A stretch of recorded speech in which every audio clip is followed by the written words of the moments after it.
Hello guys, welcome to দেশ kitchen. আজ আমরা তোমাদের সাথে শেয়ার করব নতুন পদ্ধতিতে কিভাবে ফ্রাইড রাইস বানানো যাবে।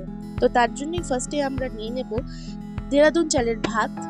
তারপর এখানে নিয়ে নিয়েছি গাজর, বিনস, পেঁয়াজ আর রসুন ভাজা।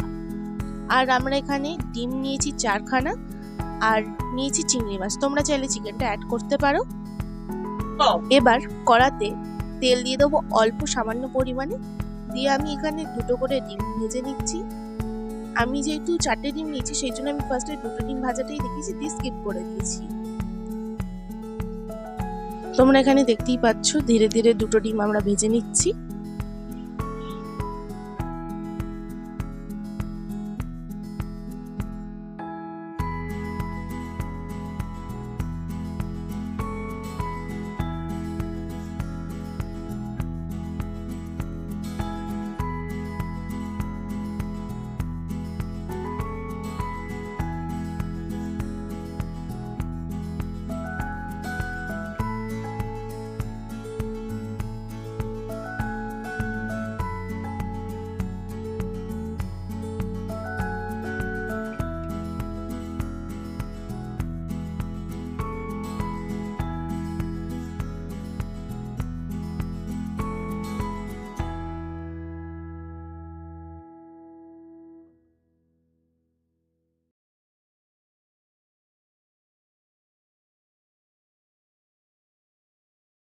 হ্যাঁ, একটা কথা যেটা বলার, তোমরা যদি 2টো করে ডিম এরকম ভাবে গুঁড়ো গুঁড়ো করে ভাজতে না পারো, তাহলে তোমরা চেষ্টা করতে যেও না, একটা করেই ডিম ভেজো।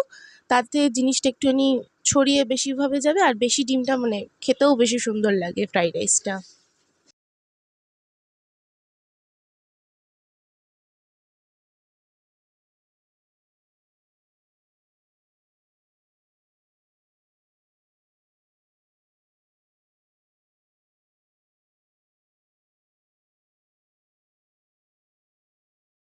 এবার ডিমটা ভাজা হয়ে গেলে একটা আমরা প্লেটে নিয়ে নিলাম। নিয়ে এবার কড়াতে আবার একটু তেল দিলাম। এবার চিংড়ি মাছটা ভাজবো বলে কড়াতে সামান্য পরিমাণেরই তেল দিয়েছি, কারণ চিংড়ি মাছ থেকে যেহেতু জলটা বেরোবে, তো এমনিতেই সেদ্ধ হয়ে যাবে তাই।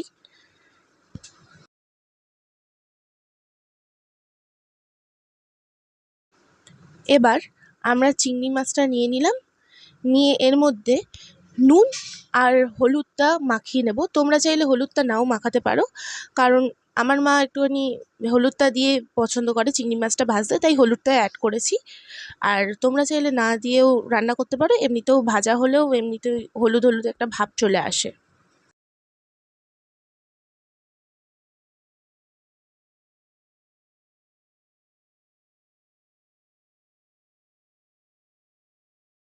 এবার চিংড়ি মাছটাই নুন হলুদটা মাখিয়ে নিয়ে এবার কড়াতে ছেড়ে দেবো।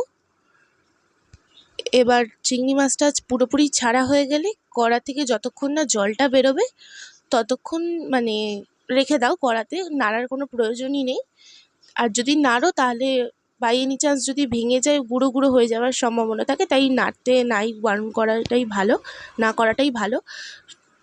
তাহলে এবার জল শুকানো অবধি আমরা অপেক্ষা করে নেব।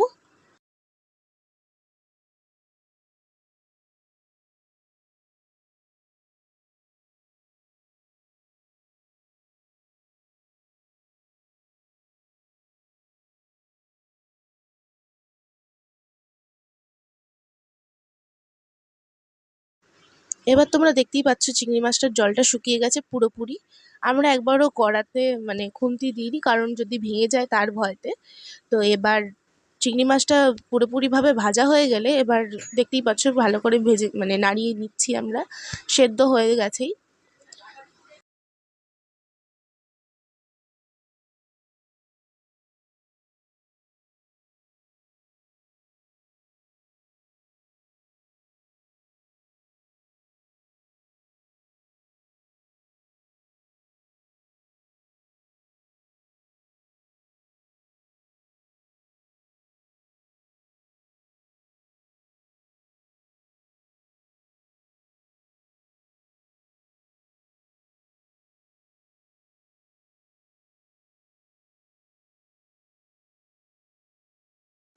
এবার চিংড়ি মাছটাকে ডিমের সাথেই একসাথে রেখে দিচ্ছি।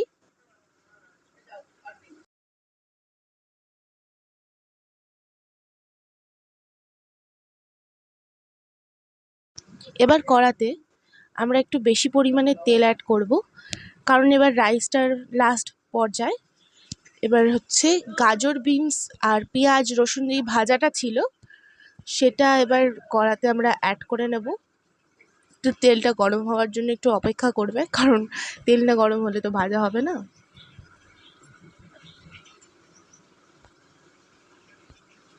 এবার কড়ার তেলটা গরম হয়ে গেলে ফার্স্টে আমরা এখানে তেজপাতা, এলাচ,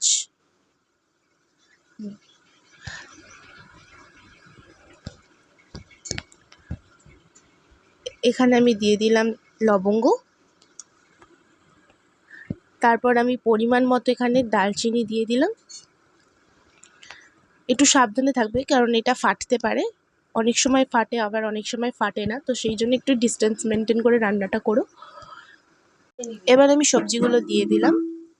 সবজিগুলো ভাজা হয়ে যাবার সত্ত্বেও আরেকবার নাড়িয়ে নেবে, কারণ আগের বারে যেটা ভেজেছিলাম আমি, সেটা আমি নর্মালভাবেই ভেজেছিলাম, তাই জন্য এবারে আরেকটুখানি বেশি করেই ভেজে নেবে। আমি আগের বারে যখন ভেজেছিলাম অল্প সামান্য নুন হলুদ দিয়ে ভেজেছিলাম।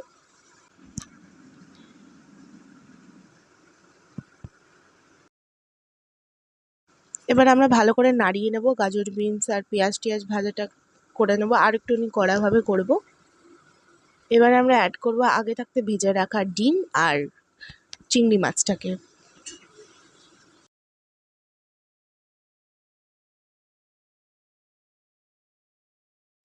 এবার আমি ভালো করে মিক্স করে নিচ্ছি চিংড়ি ডিমটাকে আর সবজির সঙ্গে।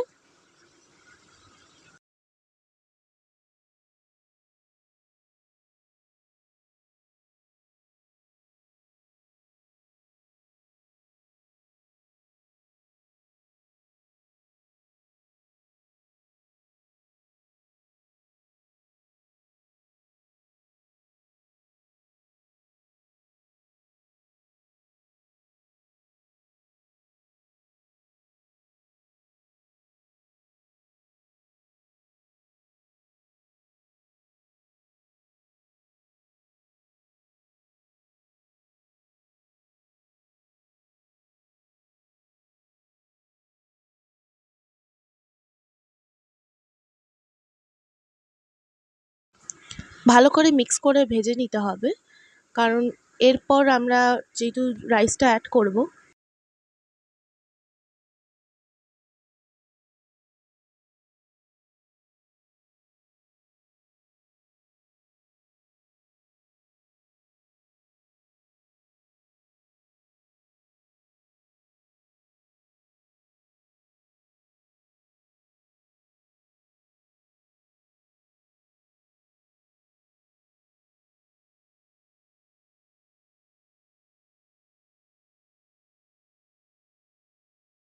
ভালো করে ভাজা হয়ে গেলে গ্যাসটাকে মিডিয়াম ফ্লেমে রেখে এবার আমরা অ্যাড করে দেবো রাইস। হ্যাঁ, আমি আগে থেকেই ভাতটা করে রেখেছিলাম, সুতরাং এবার রাইসটা অ্যাড করে নিচ্ছি।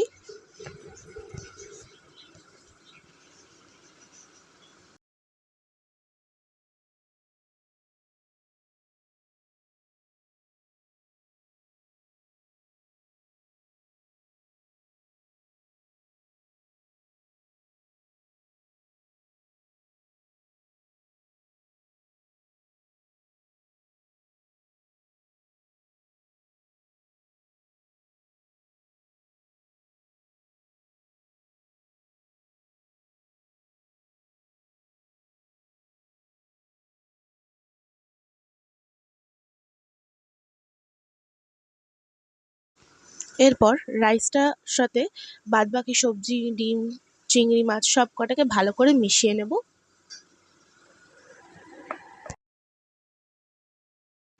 ভালো করে মেশাতে হবে, যাতে কোনোটা চালের যদি ডেলাও থাকে সেটাকেও ভালো করে ভেঙে ভেঙে মিশিয়ে নেবে। সেটা একটুখানির জন্য একটু বড় স্পেস, আমাদের এখানে কড়াটা একটু ছোট হয়ে গেছে। তোমরা একটুখানি পারলে একটু বড় সাইজের কড়া নেবে, যদি কোয়ান্টিটি তোমাদের বেশি হয়।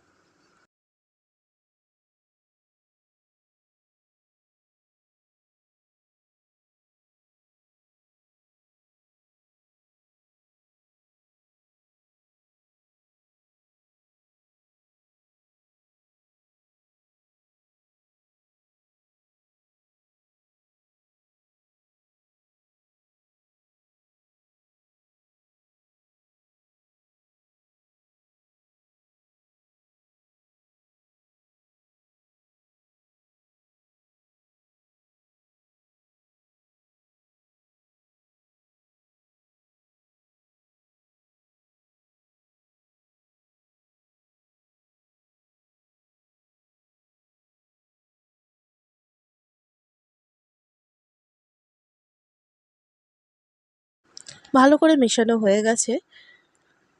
এবার আমরা দিয়ে দেব বিরিয়ানি মশলা। হ্যাঁ, এটা হচ্ছে আমাদের ফ্রাইড রাইসের মেন ইনগ্রেডিয়েন্ট, বিরিয়ানি মশলা। সাথে এবার দিয়ে দেব আমরা গোলমরিচ গুঁড়ো। তোমরা তোমাদের পরিমাণ অনুযায়ী দেবে, ঝাল যেরকম তোমরা খাবে সেরকম অনুযায়ী গোলমরিচ গুঁড়োটা দেবে। আমরা এখানে একটু ঝালটা কম খাই, তাই কম গোলমরিচ গুঁড়োটাই ইউজ করলাম।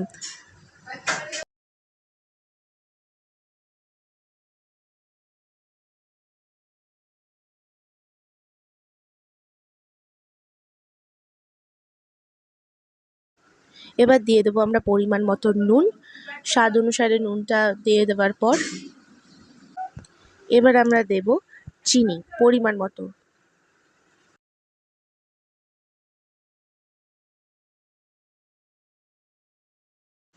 তোমরা তোমাদের যদি চিনি না খাও তাহলে চিনিটা নাও অ্যাড করতে পারো। চিনিটা স্বাদের ব্যালেন্স করার জন্য আমরা একটু দিয়ে থাকি, তোমরা চাইলে নাও অ্যাড করতে পারো। এবার দিয়ে দেবো আমি একটুখানি গোলাপ জল। গোলাপ জলটা দেবেই, কারণ এটাতে একটু স্মেলটাও ভালো আসে আর স্বাদটাও হালকা হালকা আসে। এবার আমরা ভালো করে নাড়িয়ে নেব। ভালো করে নাড়াতে হবে যাতে মশলাটা সবটা জায়গায় সব রাইসেই মিশে যায়।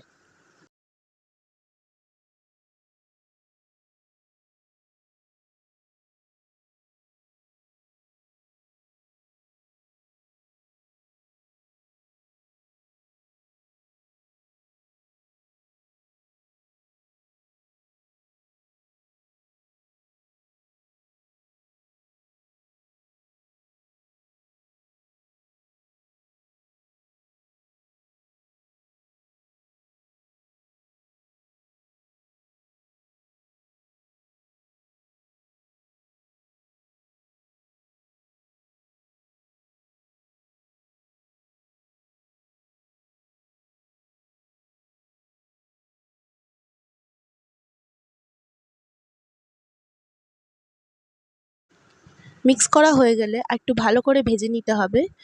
আমরা এখানে ঘি অ্যাড করেছিলাম সবার শেষে, বাট ভিডিওতে তুলতে ভুলে গেছিলাম। তোমরা চাইলে ঘিটা সবার শেষে অ্যাড করতে পারো, আবার তেলের জায়গায় ঘিটাও ইউজ করতে পারো।